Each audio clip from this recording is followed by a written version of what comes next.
So you've decided to have a go in one of the most exciting sports in the world. Well, this film is designed to ensure that you get the maximum enjoyment from your investment in motor racing and that you get it with the maximum safety.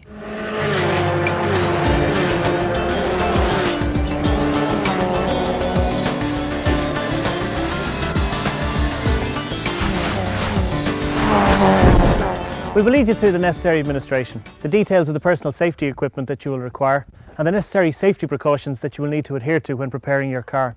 We will also outline the Introduction to Motorsport course that you will need to complete at Mondello Park in order to obtain your Motorsport Ireland competition licence.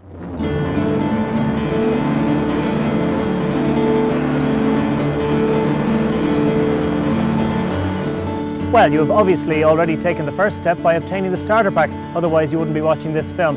So, if you're over 16, you're ready to take the next steps to becoming a racing driver.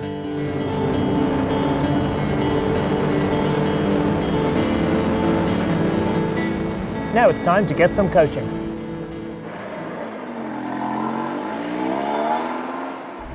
At Mondello, your coach will outline the driving techniques, safety instructions and the rules that you need to learn in order to pass the Motorsport Ireland Introduction to Motorsport course. You will be supplied with a helmet and overalls before you take to the track, where your driving will be assessed with an emphasis on the correct technique and application of advice given and not speed. After your on-track coaching, you will do a driving assessment. You will also take a written theory test on general race procedures. It's our objective for you to complete the course, so don't be put off by all this information, as we will explain everything as we go along. And remember, all this information is contained in the Motorsport Ireland yearbook. It is vital that you have a good working knowledge of the Motorsport Ireland yearbook. However, at this stage, this need only be the general competition rules, which are contained in the pale blue pages, and appendices 40 and 2, which deal with the racing and safety rules. In Ireland, there's a wide choice of racing classes. In the single-seater racing cars, you have Formula Libre and Formula Ford 1600, Formula Shane and the ever-popular Formula Vs. If you prefer saloons and touring cars, there are the supercars, the Punto Abarth and the budget Fiat Punto Uno classes.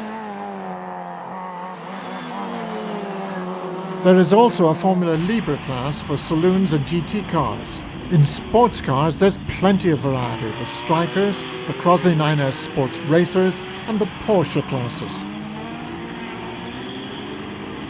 And the popular historic races, which cater for all shapes and ages of car. When you start, however, you will be restricted to 2000cc vehicles. After 6 finishes, you can upgrade to a National A license, where there is no limit on the engine size. The good news is, completion of the Introduction to Motorsport course will be counted as one upgrade signature on your license. It helps to know how motorsport is run. The worldwide administration is carried out by the FIA, who in turn give authority to Motorsport Ireland, who are responsible for all aspects of four-wheel motorsport in the Republic of Ireland. Motorsport is potentially a hazardous business, so it is essential to choose the correct protective clothing when you're going racing.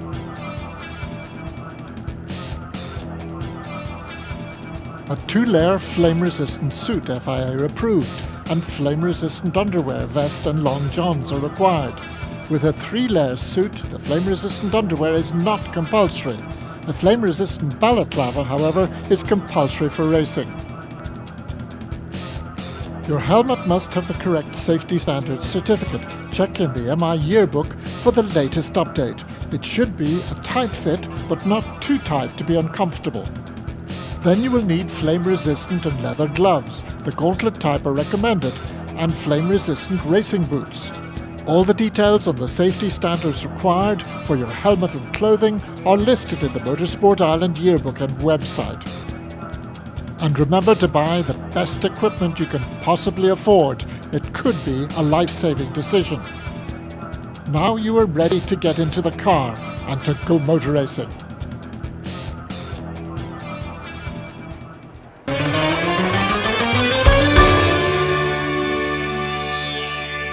get the most from your racing car, it's important to get your driving position right. Sit upright with your shoulders supported and your hands in a 10-2 position with a light grip on the steering wheel. You should also know where everything is in the car, be able to reach the gears, get to the pedals easily, know where your instruments are and what they do before you set out onto the racetrack. Mental and physical fitness is essential when you're racing, even in a sprint event. Motorsport's not going to make you fit, but it is a great advantage if you are. Just ask Schumacher.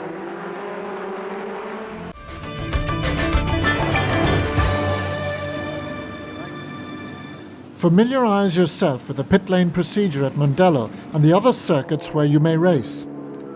On leaving the pits, observe the marshal's signals, and when you have a problem and want to re-enter the pits, do so by raising your hand in the air and making a clear signal.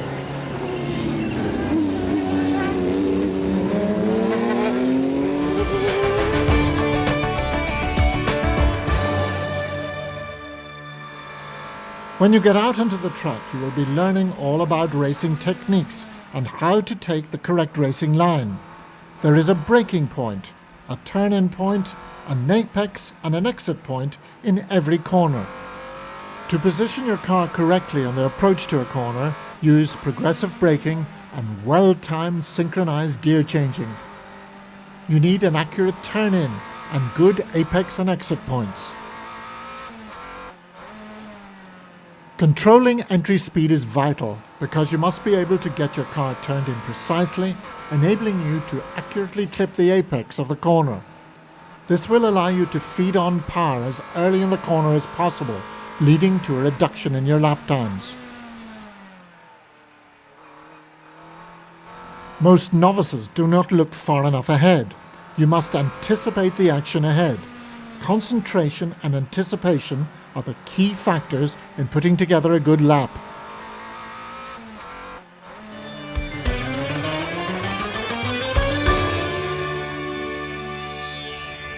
When you're on the limit out there, believe me, you will make mistakes. Two terms that you must become familiar with are understeer and oversteer.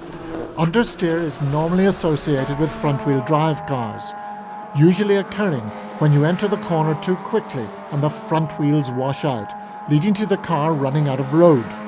To correct this, you must reduce both the throttle and steering input. Oversteer, on the other hand, is when the rear wheels lose grip. The driver should apply opposite lock, that is, steer into the slide, and regulate the throttle to prevent a spin. Car control is a skill that can only be developed with practice, but beware, it can be an expensive skill to master. The trick is to always be looking in the direction that you want to be going. If you're looking off the track, that's where you'll end up.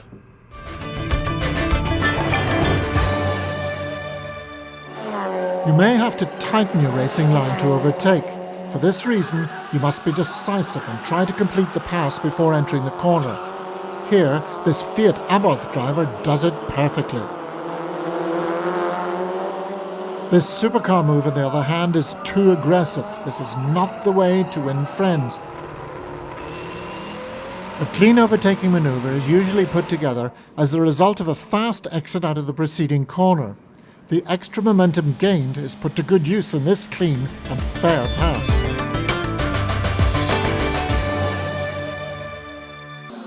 Leaving one's braking impossibly late, however, is no guarantee of being able to claw back time on a well-driven car in front. In fact, outbraking yourself is one quick way to exit the race. If you leave the track as a result of being forced off by another competitor or because of a driving error, there are certain actions that you need to take in order to regain control. Don't brake. Ease back on the throttle. Hold your steering wheel with a light grip and ease gently back onto the circuit, watching out for other traffic as you rejoin the course.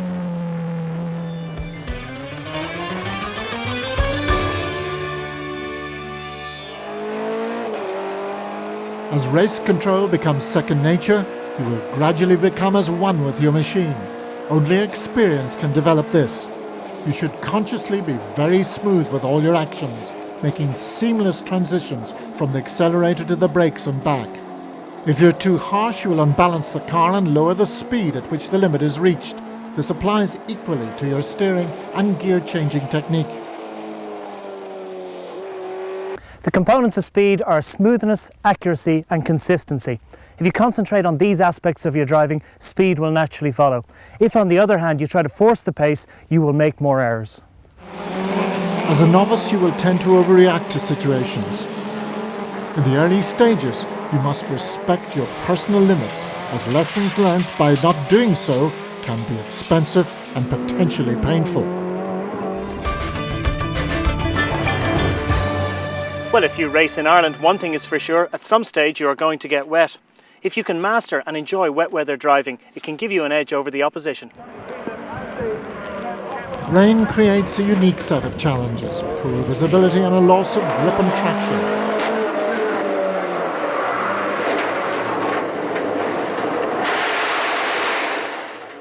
Circuits have an advantageous wet line, where because of drainage, camber or rubber deposits, your normal dry line is no longer the quickest. As the circuit starts to dry out, it may often be at its most treacherous, with sudden destabilizing changes in grip. In this situation, the fastest time will come from seeking out the driest line, and this can change lap after lap.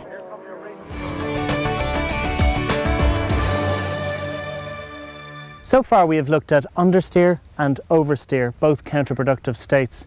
Ideally, a car driven well on the limit will slide with all four wheels and by the same amount. This is known as the four-wheel drift. The four-wheel drift can be difficult for the novice to achieve. It's clearly illustrated here by a Formula Ford. The front wheels in this car are parallel to the rear, but the car is not just travelling forward, it is also sliding out from the apex in a controlled drift.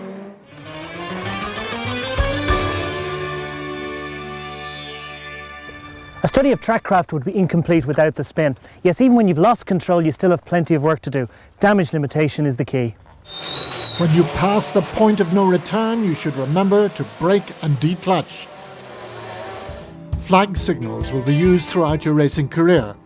They are the one discipline that you will find more or less universal, and understanding their meaning forms an important part of any racing driver's knowledge. So let's take a look at all the flag signals and where you can expect to find them on the track. The national flag or lights are used to start the race. Blue flags are positioned at each marshal's post. When stationary, it means that another competitor is following close behind. When waved, it means another competitor is trying to overtake. If you're being lapped by the leaders, however, do make sure to move over and give them plenty of racing room. White flags are also positioned at each marshal's post. They mean that an ambulance or slow-moving vehicle is on the circuit. The white flag will be waved to indicate which sector of the track the slow-moving vehicle is in, and held stationary when the vehicle is in the next sector. The yellow flag is again at each marshal's post. When stationary, it means danger, slow down, no overtaking. When waved, it means great danger. Be prepared to take evasive action, including stopping if necessary. Again, no overtaking. The yellow flag may be supplemented by flashing yellow lights. The yellow and red striped flag is positioned at every marshal's post. When stationary, it means that there is a slippery surface ahead. When waved, that a slippery surface like an oil spillage is imminent. The green flag is again positioned at each marshal's post. This flag is the all clear at the end of a danger area. It is shown at each post during the start of each practice session, the start of the formation lap, and during the formation lap or green lap.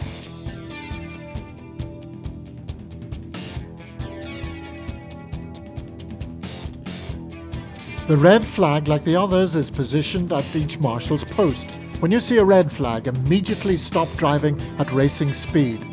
Then proceed slowly without overtaking and with maximum caution to the pits or start line, obeying the marshal's instructions.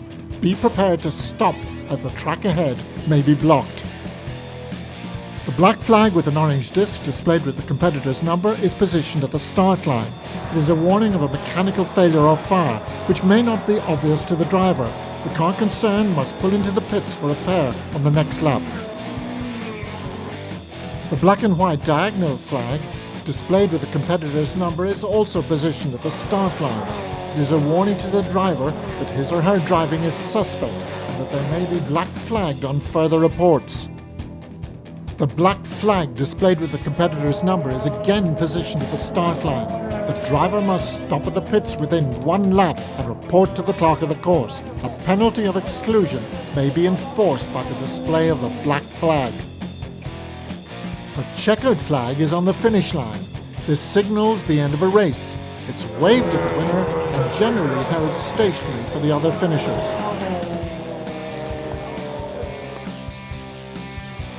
A safety car may be deployed during a race. A stationary yellow flag with an SC board will be displayed at all marshals' posts and will remain out during the safety car period. You must reduce speed and line up in your correct race order behind the safety car, unless you are signalled to overtake by the observer on board. Overtaking or lapping any competing car is forbidden during a safety car period. Competitors will know when the safety car period is about to end, as the flashing roof lights will be turned off at the lap it intends to exit the track.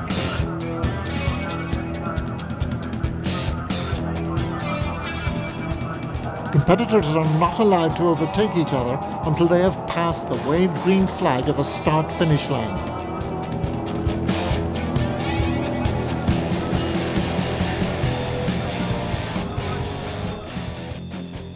As you can see, there's a lot to remember. Learning the flag signals from a book is one thing, but noticing them in the heat of a race situation is another.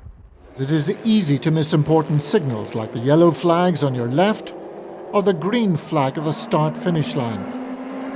As a racing driver, you must have an awareness as to what is going on outside your immediate driving environment. Driving on instinct alone is not acceptable, as driving beyond your personal limits will probably result in an accident and a large repair bill. It's important to reach the limits of your car in a circuit gradually, and by practicing the techniques we have covered, you will develop your own limits as a driver. So we've covered the practical elements that will help you obtain your National C racing licence. In part 2, we will take you behind the scenes of a race meeting and guide you through your first race.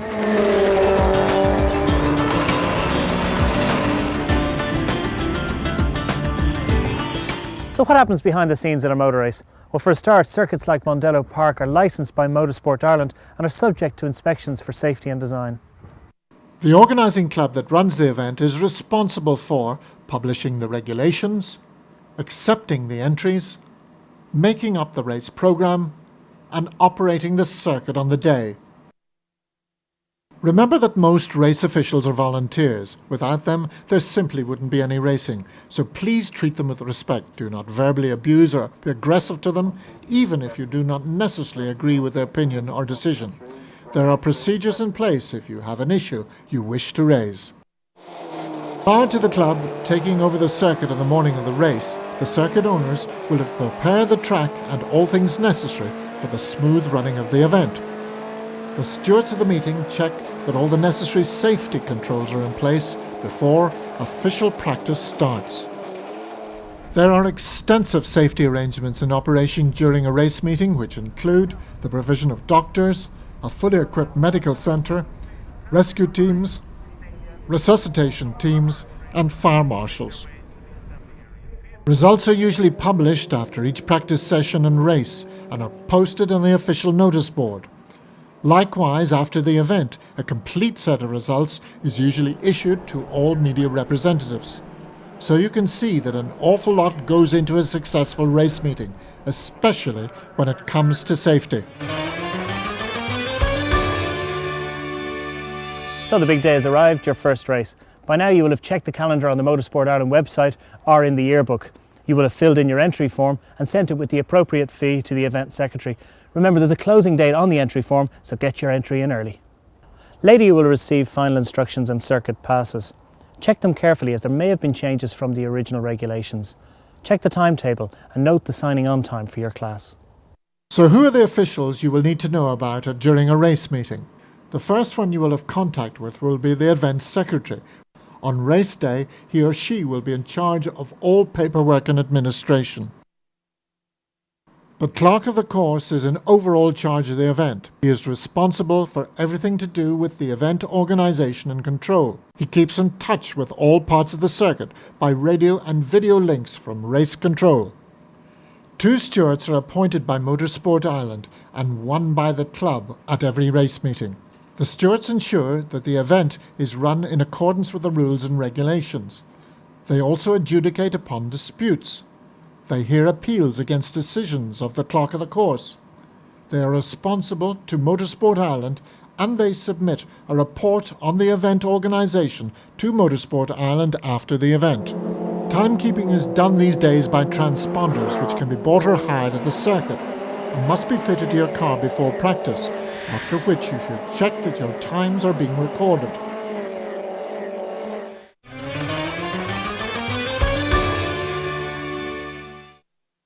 At signing on, your competition licence will be checked to make sure that it is valid and has the correct grade for the type of car that you're competing in.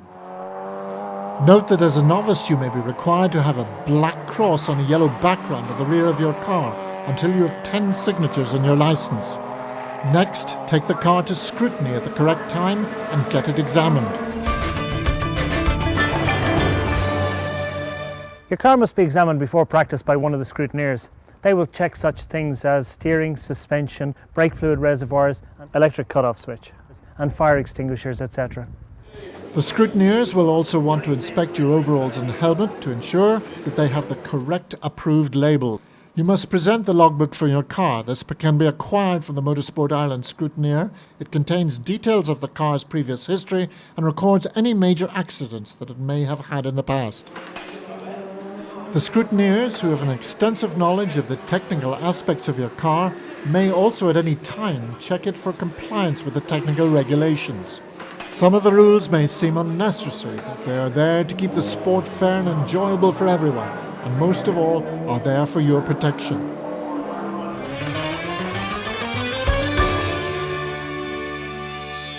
Having passed scrutiny, you now prepare for practice. It is usual to go to an assembly area several minutes before practice begins. Keep listening to the announcements, as there are often last-minute changes throughout the day. Remember, the idea of practice is to familiarise yourself with the car and the circuit. As a novice, it's easy to forget that the practice session is not a race and to fall into the trap of competing with the other cars on the circuit. Instead, just try to keep to a clear part of the circuit and just get on with the learning process. Your practice times will be used to determine your position on the grid. At the end of practice, you will be marshalled into Parc Fermé. Once in Parc Fermé, you are not allowed to carry out any adjustments to your car until the scrutineers allow you to exit the area. Parc Fermé is a restricted area and no one is allowed access other than the competing drivers and the scrutineers.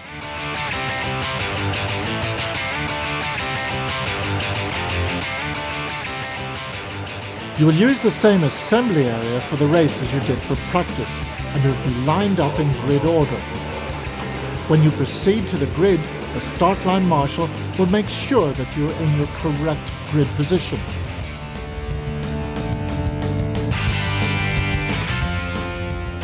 Then you will be waved away by a green flag to start the formation lap. You can use this opportunity for a practice start, but do not start and stop on the formation lap, as this can get you excluded from the race. Avoid the temptation to weave the car from side to side excessively, and look out for the green flags being waved, as these are the marshal's post where the flag signals will come from during the race. Back at the real start, the 5-second board will be raised when the grid is complete. The red lights will be switched on 5 seconds after the board is withdrawn, and the red lights will be switched off any time between 4 and 6 seconds after that. When the red lights go out, accelerate at the correct revs, avoiding wheel spin as much as possible. Most accidents occur at the start of a race, so be alert and stay out of trouble.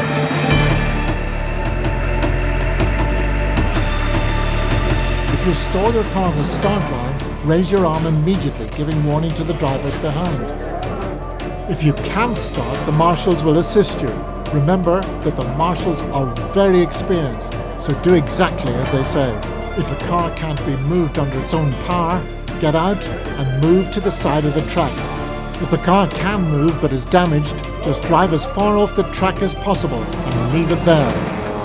These days, fire is quite rare, but still very dangerous. Always make sure that the fire extinguisher in your car is full and the pin is removed. Most racing cars have a fire system plumbed into the cockpit and the engine bay. There will be a red lever or button on or near the instrument panel. Familiarise yourself with the complete system before using the car. If your car is on fire, pull off the circuit and vacate it. A fast intervention vehicle with trained firefighters and firefighting equipment will be with you promptly. The system may not apply outside the jurisdiction of Motorsport Island circuits. So the checkered flag has come out, and that's the end of your first race. You will be marshalled back to Parc Fermé and then to the paddock. It may not have been a podium and champagne just yet, but it will certainly have been a day you will always remember.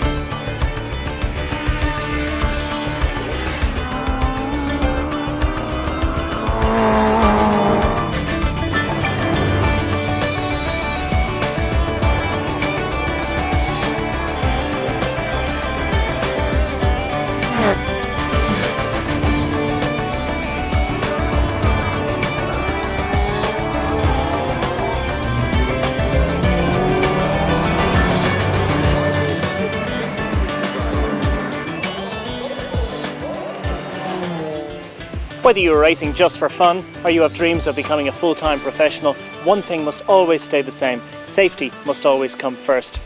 Well, I personally can't think of any better way to enjoy myself, and I hope you find it the same.